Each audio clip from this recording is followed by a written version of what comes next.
Welcome to G పాడ్. మన లైఫ్లో కొన్నిసార్లు ఒక టైం వస్తుంది, అప్పుడు మాకు ఇదే అనిపిస్తూ ఉంటుంది దట్ మా ముందర వాడు అబద్ధం చెప్తున్నాడని.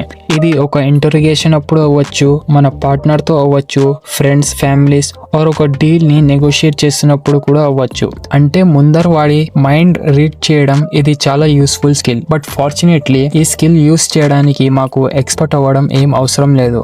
మేము ప్రొఫెషనల్ ఇంటరోగేటర్స్ ని క్లోజ్లీ అబ్జర్వ్ చేస్తే మేము వాళ్ళ దగ్గర నుంచి చాలా క్వాలిటీస్ ని నేర్చుకోవచ్చు. ఎగ్జాంపుల్, ఇంటరోగేటర్స్ ముందర వాడి బాడీ లాంగ్వేజ్ అండ్ ఆన్సర్స్ లో ఏమైనా ఇన్కాంగ్రియన్సీ ఆర్ మిస్ మ్యాచ్ ఉండడమో చూస్తారు. లైక్ 2007 లో ఒక అమెరికన్ జర్నలిస్ట్ మీద తన ఫ్లాట్మేట్ మర్డర్ చార్జ్ పడింది. అండ్ షాకింగ్లీ ఒక ఇంటర్వ్యూలో తన ఆన్సర్స్ అండ్ బాడీ లాంగ్వేజ్ లో చాలా ఇన్కాంగ్రియన్సీ ఉంది. Kill Meredith Kercher?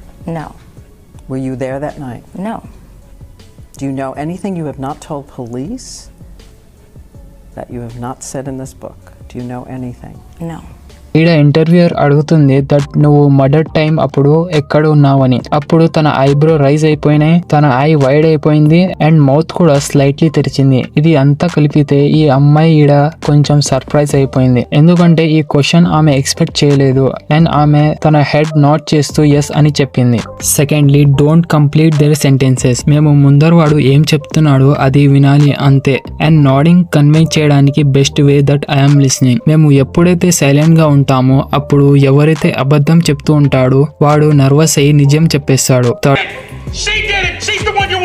Invade there personal space. మనం ఎప్పుడైతే వేరే వాళ్ళ పర్సనల్ స్పేస్ ఎంటర్ అవుతామో అప్పుడు సస్పెక్ట్ కొంచెం నర్వస్ అయిపోతాడు. ఇది మూవీస్ లో ఎక్కువగా కనిపిస్తాయి. పోలీస్ వాళ్ళు సస్పెక్ట్ ముందర వచ్చి కూర్చుంటారు, దీంతో సస్పెక్ట్ నర్వస్ అయ్యి ఒకసారి నిజం చెప్పేస్తాడు. Fourth, change the telling. ఎప్పుడైతే వాళ్ళు స్టోరీని చెప్తూ ఉంటారో అప్పుడు మీరు చెప్పాలి వెనకాల నుంచి చెప్పు ఆర్ మధ్యలో నుంచి చెప్పు. ఎందుకంటే చాలా మంది స్టోరీని లీనియర్ వేలో బట్టి కొడతారు. అందుకే వెనకాల నుంచి చెప్పు అంటే వాళ్ళు నర్వస్ అయ్యి నిజం చెప్తారు. ఫర్ ఎగ్జాంపుల్, ఇమాజిన్ మీ ఫ్యామిలీ మెంబర్ మీ డబ్బుల్ని దొంగలించారు. అప్పుడు మేము మన లాస్ ని ఎక్కువ చెప్పాలి. ఫర్ ఎగ్జాంపుల్, నాకు నిజం చెప్పు, నా క్రెడిట్ కార్డ్ అండ్ డబ్బులు ఎందుకు తీసుకున్నావు. అప్పుడు వాళ్ళు నేను క్రెడిట్ కార్డ్ తీసుకోలేదని ట్రూత్ చెప్తారు. Fifth, reduce the significance. Imagine మీరు ఒక ఇంటరోగేటర్ ఆఫీసర్ అండ్ మీ ముందు ఒక దొంగ ఉన్నాడు. అప్పుడు మీరు ఆ క్రైమ్ ని రెడ్యూస్ చేయాలి. Like it's a normal thing, అందరూ చేస్తారు ఇది ఎక్సెట్రా. దీంతో మీరు సస్పెక్ట్ ట్రస్ట్ ని గెయిన్ చేసుకుంటారు. దీంతో మేము నిజం ని కనుక్కోవచ్చు.